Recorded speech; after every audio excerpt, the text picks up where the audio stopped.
வணக்கம். வள்ளிமலை முருகன் கோயில். இது ராணிப்பேட்டைக்கு அருகில் சுமார் 15 கிலோமீட்டர் தொலைவில் உள்ளது. ராணிப்பேட்டையிலிருந்து திருவலம் அல்லது லாலாப்பேட்டை வழியாக செல்லலாம். வேலூரிலிருந்து 27 கிலோமீட்டர் தொலைவில் இந்த வள்ளிமலை முருகன் கோயில் அமைந்துள்ளது. இது ஒரு மலைக்கோயிலாகும். சுமார் 444 படிகள் கொண்ட இந்த கோயில் மலையை குடைந்து இதன் கருவறை அமைக்கப்பட்டுள்ளது. தற்போது காணப்படும் கோயில் கட்டிடங்கள் பல்லவ மன்னர்களால் கட்டப்பட்டது என்று கூறப்படுகிறது. முருகன் கோயிலுக்கு மேலே செல்லும் படிகளில் அதற்கு மேலும் சென்றால் ஜெயின குகையில் அதன் சிற்பங்களையும் சமணப்படுக்கைகளையும் காணலாம். புராண கதைப்படி இப்பகுதியில் வேட சமுதாயத்தின் அரசன் நம்பிராஜன் மகளாக வள்ளி வளர்ந்து வந்தாள்.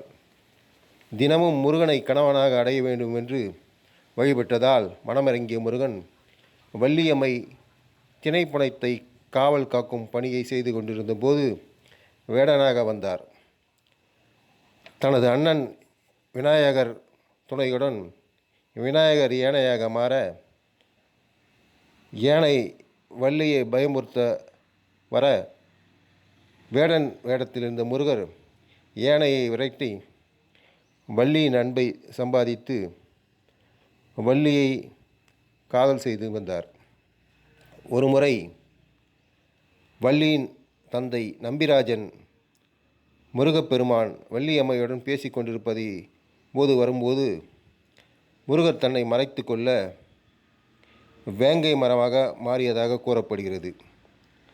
ஆதலால் இந்த கோயிலின் தலவிருட்சம் வேங்கை மரமாக இன்று இருக்கின்றது.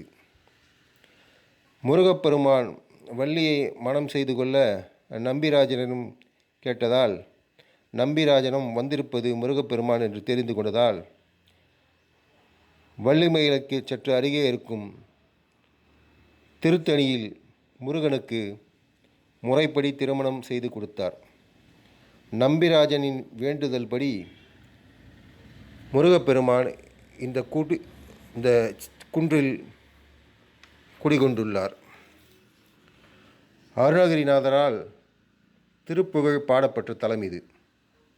விநாயகருக்கு தனி சன்னதி, நம்பிராஜனுக்கு சிலை, வள்ளி பறவைகளை விரட்டிய இடத்தில் ஒரு மண்டபம், வள்ளி நீராடிய சுனை, மஞ்சள் தேய்த்த மண்டபம், முருகன் நீர் பருகிய குமரி தீர்த்தம், விநாயகர் யானையாக வந்து வள்ளியை பயமுறுத்தி பின்பு அது ஒரு மலை வடிவமாக ஆனதால் அந்த மலை வடிவம் யானை கொன்று என்று இன்றும் அழைக்கப்படுகிறது.